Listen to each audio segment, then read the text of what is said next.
அஸ்ஸலாமு அலைக்கும். உலக தொலைக்காட்சிகளில் முதன் முறையாக அப்படின்னு சொல்கிற மாதிரி இன்றைக்கி ஃப்ரைடே சீரீஸில் பிரியாணி செய்யாமல் இன்றைக்கி ஒயிட் ரைஸ் பண்ணியாச்சு. நல்ல சூப்பரான டேஸ்ட்டில் ஒரு காடை கிரேவி ரெடி பண்ணிகிட்ருக்கேன். இது நான் எப்பயுமே செய்கிற மெத்தட் கிடையாது.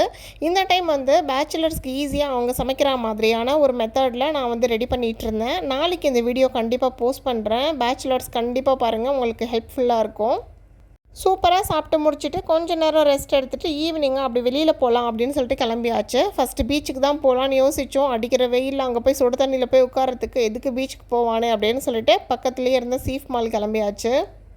சீஃப் மாலுக்கு போனதுக்கான பெரிய ரீசனே இங்கே இருக்க கேஎஃப்சி தான். ரொம்ப சிம்பிளாக கொஞ்சமாக ஸ்நாக்ஸ் மட்டும் வாங்கியிருந்தோம். எனக்கு ரொம்ப ரொம்ப பிடிச்ச, அதாவது பஹ்ரைன்லேயே நான் ரொம்ப இஷ்டப்பட்டு சாப்பிட்ற ஃபுட்டு பார்த்திங்கன்னா இந்த ட்விஸ்டர் தான். ஸ்பைசி ட்விஸ்டர் சாப்பிட்டதே இல்லைன்னா கண்டிப்பாக ட்ரை பண்ணுங்கள், ரொம்ப சூப்பராக இருக்கும்.